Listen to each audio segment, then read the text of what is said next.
Muy bien, nosotros entonces nos vamos a preparar para la palabra del Señor y vamos a orar. Padre, esta mañana oramos, Señor, que tu presencia sea en medio nuestro. Oramos, Señor, para que tu Espíritu Santo nos revele tu palabra, Señor. Danos espíritu de revelación, de sabiduría, Señor, para poder entender lo que tú, Señor, tienes para nosotros esta mañana. En el nombre de Jesús oramos. Amén. Hemos estado aprendiendo, hermanos, acerca del temor a Jehová, temor al Señor. La semana pasada explicamos y creo y espero que hayamos entendido de cuál es el patrón de Dios en la vida, ¿verdad? Vamos a recordarlo, orden divino. Cuando hay orden divino está o viene la gloria de Dios, y si en medio de esa gloria hay desobediencia o hay irreverencia, viene entonces juicio. Y entonces terminamos tal vez con la pregunta de ¿por qué será o quién sabe que en nuestra vida no hay bendición, no hay gloria de Dios? Y bueno, puede ser que es que estamos en juicio, pero necesitamos entonces regresar al orden divino. Y este es el patrón de Dios para la vida. Y es como un ciclo, ¿verdad? Si hay juicio, regrese al orden divino para que haya gloria. Si no hay gloria, es porque cayó en juicio. Vamos a seguir con el tema y poder entender un poco mejor de cómo podemos nosotros vivir esta gloria de Dios. Antes, la gloria, en el Antiguo Testamento, la gloria de Dios moraba o habitaba en el tabernáculo en el tiempo de Moisés y más adelante luego en el templo de Salomón. Y era ahí donde estaba la gloria de Dios, y la gente quizás podía verla de lejos o quizás hasta nada más escuchaba acerca de la gloria de Dios. Pero después de que Jesús viene y muere en la cruz y resucita, hermanos, la gloria de Dios habita en un templo diferente a como había estado habitando antes. Y eso, hermanos, es cada uno de nosotros. La gloria de Dios, nosotros somos el templo, y es aquí en cada uno de nosotros donde habita la gloria de Dios. Segunda de Corintios 6:16 dice: ¿y qué acuerdo hay entre el templo de Dios y los ídolos?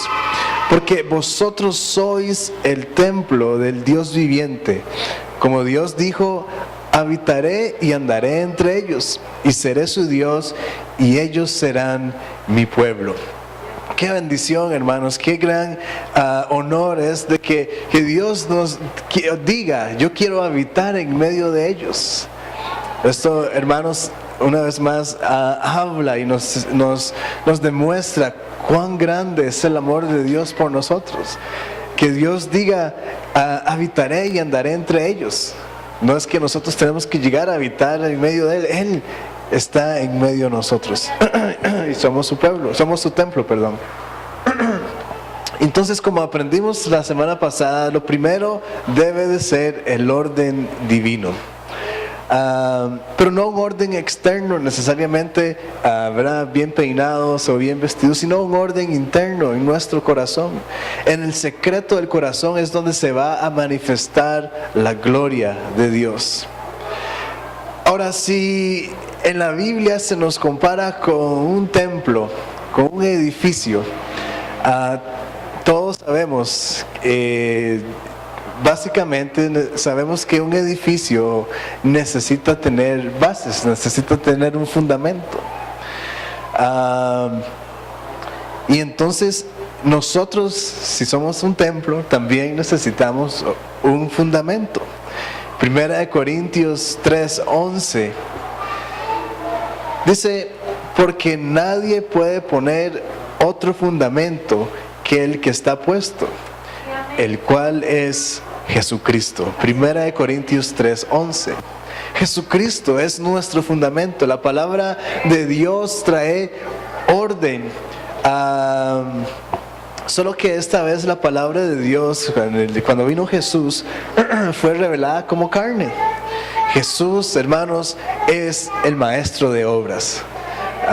Si conocemos un poco acerca de construcción, sabemos que se necesita un maestro de obras, alguien que por lo menos tenga un conocimiento básico de cada una de las áreas de construcción. Y es el que nos dice cómo chorrear el fundamento, es el que nos dice cómo colocar los blocks, nos dice cada cuánto deben de ir las varillas, nos dice cómo chorrear el cemento entre los blocks, etcétera, etcétera. Pero hermanos, es Jesús. Jesús es el maestro de obras, quien además es también nuestro fundamento. Ahora, no solo por sus enseñanzas Jesús es nuestro fundamento, sino que también es por su estilo de vida. Cuando Jesús estuvo aquí en la tierra, su estilo de vida completamente nos marcó la cancha, completamente nos enseñó cómo es que debemos de vivir. Y fue muy claro en cómo Él vivió para darnos el ejemplo de que nosotros podemos hacerlo también. Además de que, y luego vamos a ver esto, Él era aquel cordero sin mancha. En toda manera, Él nos enseñó el camino aceptado por Dios. Una vez más, Él nos enseñó, poniendo otra vez el ejemplo de la construcción, nos dijo, así es como tienen que chorrear, así es como tienen que edificar, así es como tienen que pintar, etcétera, etcétera, porque Él es el maestro de obras. Ahora, quizás nos podamos preguntar, ¿cómo o en qué momento nos convertimos nosotros en el templo? ¿Cómo sucedió esto? ¿Verdad? Tal vez leemos al principio que nosotros somos el templo del Dios viviente.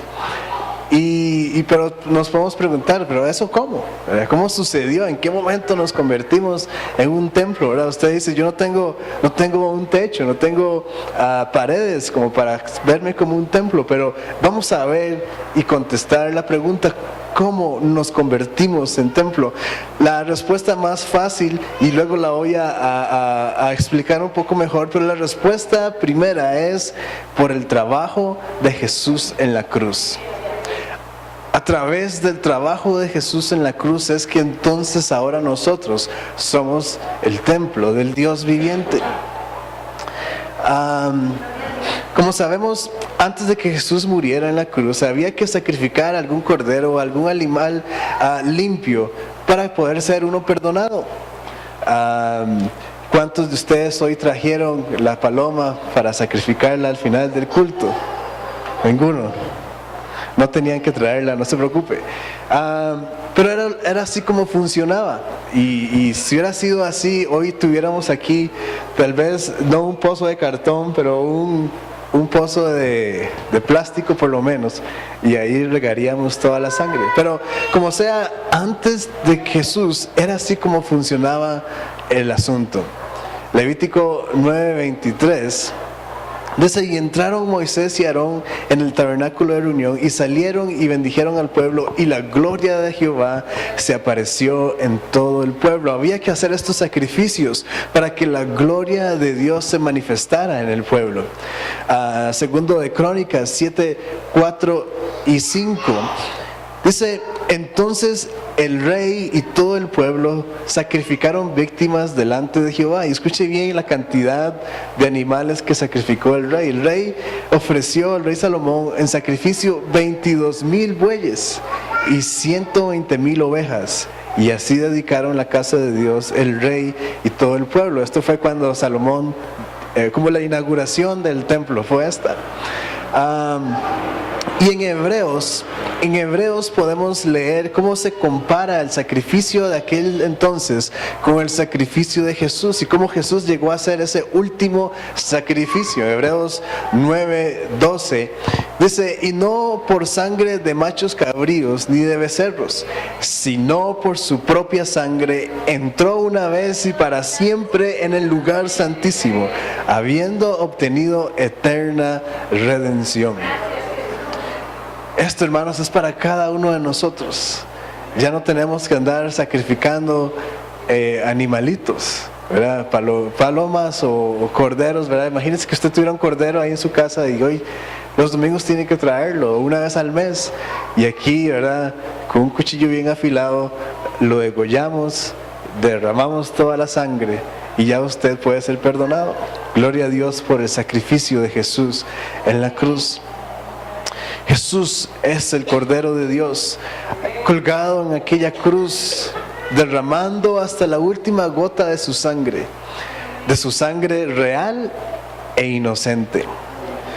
Y hermanos, cuando esto sucedió, cuando Jesús muere en la cruz, el velo en el templo se rasga desde arriba hasta abajo, para que entonces Dios pudiera salir.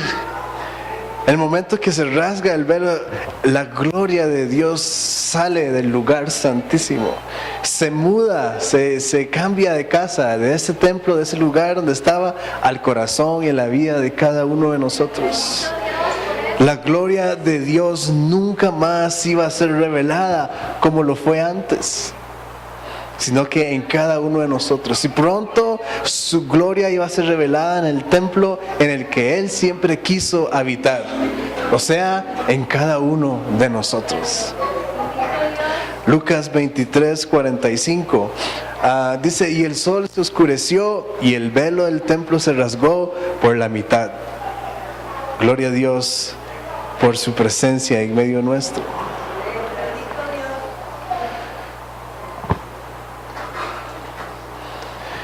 Nosotros entonces somos el templo, y es así como nos convertimos en el templo. Se rasga el velo, sale la gloria de Dios y para habitar en cada uno de nosotros. Pero no fue instantáneamente. Regresamos o podemos ir a Hechos, cuando entonces fue el día del Pentecostés, el día en que llegó el Espíritu de Dios y empezó a habitar entonces en cada uno de nosotros. Esto lo leemos en Hechos 2, 1 y 3, y vamos a leerlo. Hechos 2, 1 al 3, dice: cuando llegó el día de Pentecostés, estaban todos unánimes juntos. Versículo 2: y de repente vino del cielo un estruendo como un viento recio que soplaba, y el cual llenó toda la casa donde estaban sentados. Y se les aparecieron lenguas repartidas como de fuego, asentándose sobre cada uno de ellos. Y aquí fue donde llegó el Espíritu de Dios y empezó a habitar, a morar en la vida de aquellas personas. Ahora, tenemos que notar algo importante, y es que dice en el versículo 1 que estaban unánimes juntos. Todos estaban con una sola mente. En otras palabras, unánimes juntos quiere decir que había orden divino. Esto es exactamente lo que quiere decir. Había orden divino entre aquellos 120 personas que habían ahí, y entonces vino la gloria de Dios. Ahora, podemos preguntarnos quizás, ¿cómo es que logramos que 120 personas estén en un solamente, en unánimes juntos? Pues, tal vez es un poco difícil de lograr, pero ¿cómo pudiéramos hacer que ellos estuvieran en una sola mente? Y yo creo, hermanos, que la respuesta es simple, o por lo menos pareciera simple, y la respuesta es que todos habían muerto a ellos mismos. Todos habían muerto a ellos mismos. ¿Qué quiere decir esto? ¿Qué quiere decir que habían muerto a ellos mismos?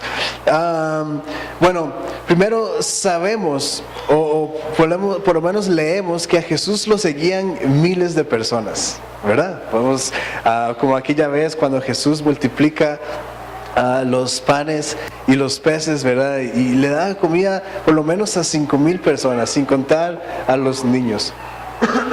Y otras historias donde sabemos que habían miles de personas con Él.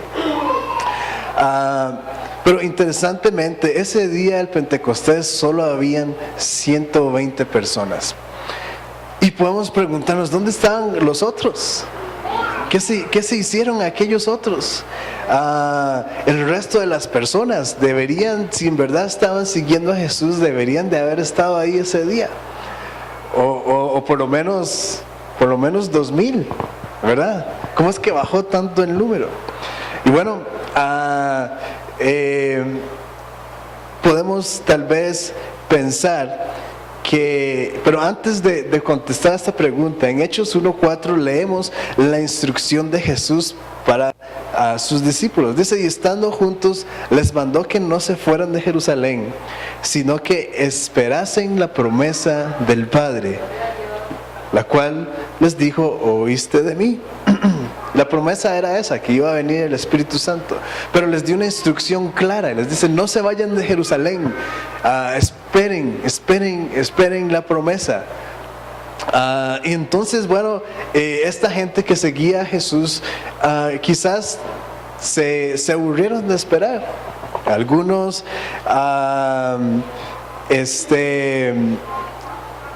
quizás pensaron, o conforme fueron pasando los días, el grupo se fue haciendo más pequeño. Impacientes, algunos quizás dijeron, yo creo que mejor seguimos con nuestra vida. Mejor, pareciera que no va a venir. Pareciera que esa promesa era como para que no se hiciera pequeña la congregación. Pero algunos dijeron, no, parece que no va a volver, mejor seguimos con nuestra vida. Quiero hacer notar una vez más lo que leímos en el versículo ahorita en Hechos 1:4, dice, esperen la promesa del Padre. ¿Cuántas veces, y estoy haciendo un paréntesis, cuántas veces no nos gusta a nosotros esperar la promesa del Padre? Y entonces sucede lo que estoy describiendo, ¿verdad? Dios nos da una promesa, pero nos quedamos esperando algunos cuantos días y de repente decimos, seguro es que no va a venir. Entonces esta gente dice, no, mejor seguimos con nuestra vida. Ya fue suficiente, claro que sí, vimos a Jesús hacer milagros, claro que sí, todo muy lindo, pero mejor seguimos con nuestra vida. Otros seguros se fueron a adorar al templo y a hacer las cosas de la manera antigua. Ellos habían conocido a Jesús y habían escuchado las enseñanzas de Jesús. Y quizás hasta sabían cómo hacer las cosas una vez más o cómo iban a hacer las cosas de nuevo. Pero dijeron, no, mejor regresemos a hacer las cosas como antes. Hermanos, nada más quiero mencionar esto. Y el asunto es que cuando Jesús vino a la tierra, Él vino a revolucionar, en nuestras palabras, el cristianismo, la vida en Dios. Él vino a volver completamente al revés, vino a batir el fresco de Chan, ¿verdad? Y todo se empezó a ver diferente. Todo estaba muy sentado, todo estaba muy tranquilo, pero llegó Jesús y empezó a mover las cosas. Y todo se empezó a ver diferente. Y entonces estos dijeron, no, yo creo que ya no va a funcionar así. Fue mientras estuvo Jesús. Mejor vamos a hacer las cosas como antes. Otros no pudieron esperar y dijeron, no, ¿cómo vamos a poder esperar? Jesús nos dijo cuando iba ya subiendo por las nubes, ¿verdad? Ya estaba medio transparente y Jesús nos dijo, tienen que ir hasta lo último de la tierra a ser discípulos. Y esta gente dijo, ¿cómo nos vamos a quedar en Jerusalén? No escucharon el mandamiento de Jesús. Y entonces estos otros seguro se fueron hasta lo último de la tierra, ¿verdad? Unos se despidieron, dijeron, mucho gusto y nos vemos en el cielo, ¿verdad? Porque se fueron a predicar. Pero la instrucción del Señor fue clara. No se vayan, sino que esperen la promesa del Padre. Y quizás lo más seguro es que Jesús, el Señor, estaba esperando para ver quiénes eran los que estaban verdaderamente fieles, quiénes estaban ahí realmente esperando la promesa para entonces manifestarse. ¿Quiénes eran los que quedaban fieles a su palabra esperando la promesa? Y estos que quedaron ahí fueron los que dijeron, no importa cuánto tiempo pase, no nos vamos a mover. Quizás, claro que sí, tuvieron que seguir trabajando, quizás tuvieron que seguir estudiando, porque el asunto no es olvidarse de todas las cosas, pero en su corazón, hermanos, el asunto es realmente nosotros. ¿Qué hay? ¿Qué tiene más valor en mi vida? ¿Todas aquellas otras cosas o realmente esperar la promesa de Dios? Ellos dijeron, no importa cuánto tiempo pasa, claro que sí, vamos a trabajar porque tenemos que comer, claro que sí, vamos a hacer nuestra vida normal, pero nuestro corazón está esperando la promesa de Dios. Ellos escucharon muy clara la voz de Dios cuando les dijo, y leemos en Lucas 14, 27 al 29 y versículo 33, donde dice, y el que no lleva su cruz y viene en pos de mí, no puede ser mi discípulo.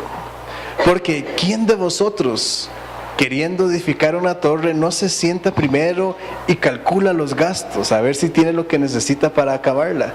No sea que después que haya puesto el cimiento y no pueda acabarla, todos los que lo vean comiencen a hacer burla de él. Saltamos al versículo 33 y dice así pues, cualquiera de vosotros que no renuncia a lo que posee, no puede ser mi discípulo.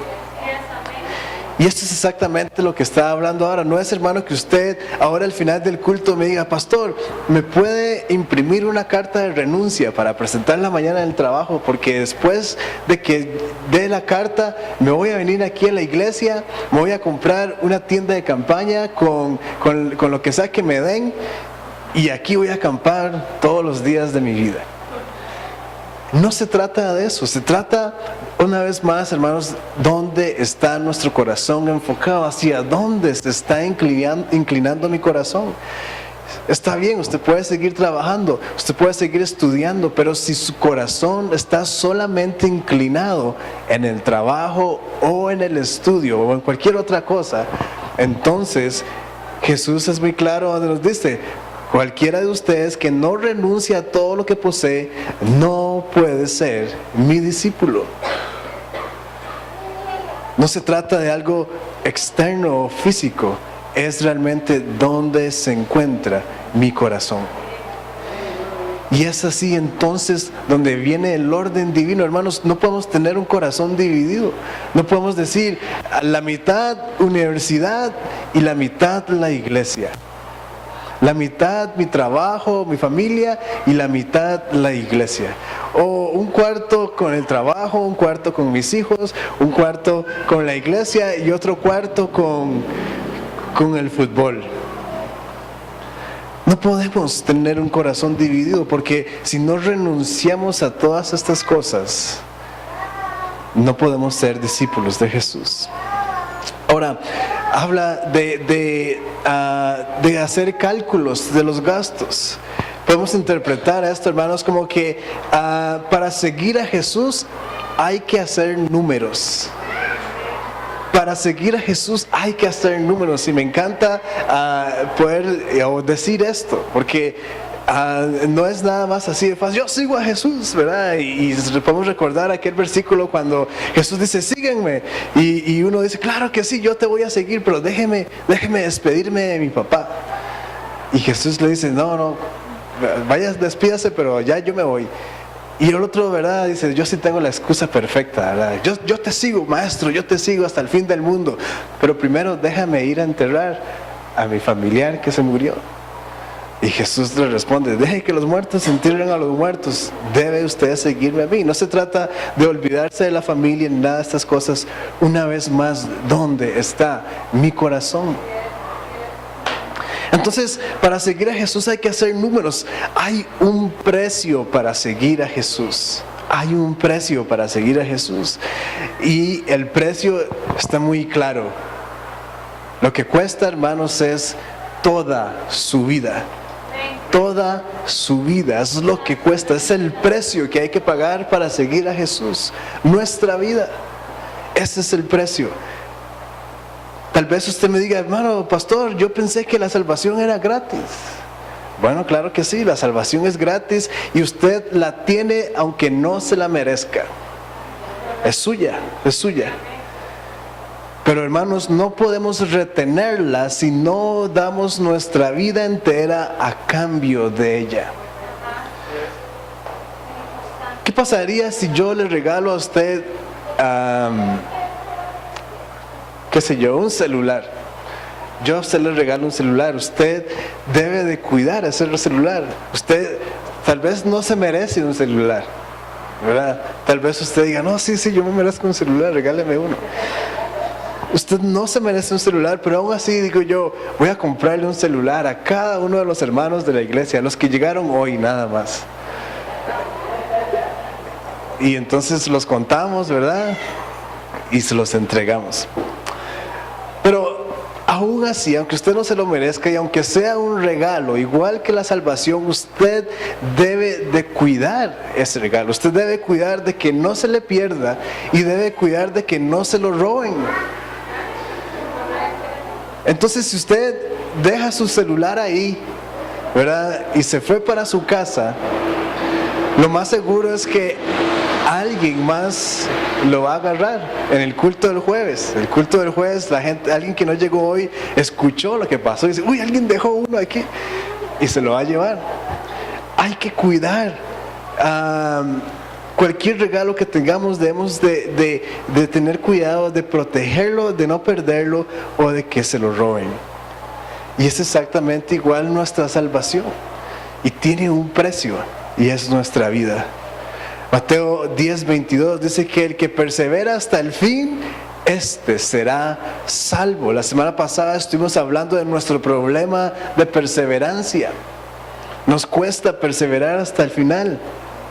Pero Jesús es claro, dice que no persevera hasta el fin, o el que persevera hasta el fin, este será salvo. Hermanos, la fuerza que necesitamos para perseverar, escuche bien, la fuerza que necesitamos para perseverar hasta el fin, la encontramos en entregar libremente nuestra vida al Señor. De otra forma, no vamos a tener la fuerza para perseverar. La fuerza la encontramos cuando en verdad estamos entregando nuestra vida al Señor. Ahí está la fuerza. Tal vez usted diga, Señor, pero es que es tan difícil perseverar tus caminos, es tan difícil continuar, yo ya no sé qué hacer, estaba mejor antes. Pero podemos encontrar nuestra fuerza para perseverar cuando entregamos nuestra vida al Señor. Un verdadero creyente, un discípulo, deja completamente su vida por el Maestro. Los discípulos perseveran hasta el final. Los que no son discípulos y los que ven las cosas de lejos, los que se tiran los toros de largo, puede ser que desean los beneficios y las bendiciones, pero les hace falta la perseverancia para llegar hasta el fin. Y entonces no van a tener ni los beneficios ni las bendiciones. Y eventualmente estos van a desaparecer. Tal vez usted se pregunte, ¿qué habrá pasado con el hermanito aquel? ¿Qué habrá pasado? De repente no lo vimos más. Bueno, no perseveró y estaba como Jesús ascendiendo, ¿verdad? Ahí medio transparente hasta que no lo vimos más. Se desaparecen. Aquellos que quedaron esperando el Pentecostés dejaron su vida de lado, sus sueños, sus ambiciones, sus metas y sus planes. Esto creó, hermanos, una atmósfera alrededor de ellos de un solo corazón y de una sola mente. Cuando en medio de nosotros, hermanos, estemos dispuestos a dejar cualquier cosa por la obra de Dios, por el destino de Dios para su vida, vamos a tener una atmósfera aquí en nuestra congregación, en su familia, de una sola mente y de un solo corazón. Esta es la unidad, hermanos, que necesitamos, que Dios quiere que tengamos en medio nuestro. Entonces los que estaban unidos estaban esperando para recibir la gloria de Dios. El orden de Dios llegó, se estableció. Y leamos una vez más lo que pasó. Y de repente vino del cielo un estruendo como de un viento recio que soplaba, el cual llenó toda la casa donde estaban sentados. Y se les aparecieron lenguas repartidas como de fuego, asentándose sobre cada uno de ellos. La gloria de Dios vino sobre cada uno de ellos cuando por fin estaban en una sola mente, con un solo corazón, cuando el orden divino se estableció en medio de ellos. Cuando ellos dijeron, no importa lo demás, no importa mi vida, lo que importa es esperar la promesa de Dios. Y no es que no importe, ya lo expliqué antes. No es que usted va a venir a acampar aquí todos los días. Si lo hace, gloria a Dios, aquí yo lo voy a ver todos los días y nos vamos a sentar a hablar. Pero nuestro corazón, nuestra mente debe estar enfocada en una sola cosa. Y eso es esperar la promesa de Dios, que llegue el orden divino a su vida primero, a su familia después, y entonces en nuestra congregación va a estar el orden de Dios. Y la gloria de Dios va a venir. Hermanos, este fuego que llegó a ellos no es como los dibujitos que hemos visto en la escuela dominical. No, o como las peliculitas de Semana Santa. Este fuego, hermanos, era el fuego verdadero, la mera gloria de Dios. ¿Cuántos de nosotros queremos esta gloria verdadera de Dios en medio nuestro? Por lo menos una porción del fuego era esto, porque si no hubieran caído muertos, pero era el fuego de Dios. Y el resultado de esto, hermanos, escuche bien, Hechos 2:43 dice: y sobrevino temor a toda persona, y muchas maravillas y señales eran hechas por los apóstoles. Este es el resultado, hermanos, de la gloria de Dios. Este es el resultado, hermanos, de cuando hay orden divino. Cuando hablamos de la gloria de Dios y bendiciones, no quiere decir, hermanos, que cada uno de nosotros ahora vamos a tener un carro del año y una casa con 7 cuartos. Y que nuestro edificio entonces va a ser más bonito. Eso quisiéramos, claro que sí, pero hermanos, la gloria de Dios al final se resume en que su gloria viene a través de nosotros y es de bendición para las demás personas. ¿Cómo? Bueno, supliendo las necesidades. Jesús dice que vino para salvar. ¿Qué más? Para sanar y para libertar. Eso, hermanos, es nuestro trabajo. Y cuando viene la gloria de Dios, es lo que va a empezar a suceder alrededor nuestro. Y sobrevino temor a toda persona, y muchas maravillas y señales eran hechas por los apóstoles. Por la medida de la gloria de Dios, muchos empezaron a creer y a seguir a Jesús. Por la medida de la gloria de Dios. ¿Cuánta gloria de Dios hay en tu vida? ¿Cuánta gloria de Dios hay en tu vida para que muchos empiecen a creer y a seguir a Jesús? ¿Cuántos quizás a veces más bien dicen, hombres, por el testimonio de lo que menos yo quiero hacer es cristiano? Pero más bien que digan, este fulano es cristiano, y vea cómo se ve, vea qué diferencia a las demás personas. Yo necesito conocer, seguir a Jesús. Jesús vino, hermanos, para que la gloria de Dios sea en nosotros. Esta gloria, hermanos, no es para nuestro beneficio. Ahorita estaba hablando de eso. Es para que muchos crean, para que muchos teman al Señor. Y así, hermanos, es como llegamos a ser el templo de nuestro Dios viviente. Que no seamos templos vacíos, sin la gloria de Dios. Que no seamos templos donde la gloria de Dios nada más se manifiesta a los domingos. No sé si era el domingo pasado o algún jueves que estaba hablando, donde decimos, ya se acerca el domingo, ¿verdad? Y el sábado en la mañana usted dice, uy, mañana es domingo. como a las 4 de la tarde voy a dejar de pecar y voy a empezar a orar un poquito ahí para empezar a tener la gloria de Dios. Entonces ya llega el domingo y ya usted viene con la gloria de Dios. La gloria de Dios, hermanos, o nosotros somos un templo donde la gloria de Dios debe de habitar todos los días, todo el día. Donde usted se levanta y lo primero que hace es: Señor, ¿cuál es el orden divino que necesito para hoy? Hoy tengo estas actividades, ¿cuál es el orden divino para cada una de ellas? Para que tu gloria me acompañe en cada una de estas. Hoy me voy a encontrar con estos familiares que no te conocen. ¿Cuál es el orden divino para que tu gloria, Señor, venga a mi vida y estas personas que no te conocen te teman y quieran seguirte? Hoy tengo una cita en el hospital.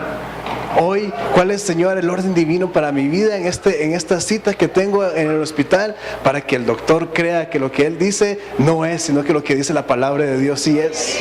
O tal vez no tenga nada usted, nada más va a una cita, pero ¿cuál es el orden divino para su vida? Para que la gloria de Dios venga y los enfermos que están alrededor suyo se sanen. Es así como debemos de ser templo donde la gloria de Dios permanezca. Debemos, hermanos, de ser portadores de la gloria de Dios. Hermanos, lo peor que nos puede pasar a cada uno de nosotros y a cualquier ser humano es estar lejos de Dios. Usted quiere conocer la miseria humana, conozca a una persona que esté lejos de Dios. Es lo peor que nos puede pasar.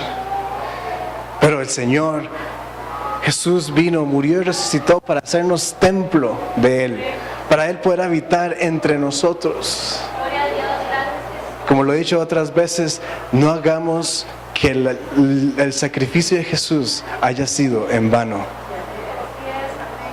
Vamos a orar. Gracias, Señor, por tu palabra. Oramos, Señor, que nos ayudes a entender a cómo ser verdaderamente tu templo. Habita, Señor, en medio nuestro. Ayúdanos, Espíritu de Dios, a traer orden, el orden de Dios a nuestra vida, en cada una de las áreas de nuestra vida.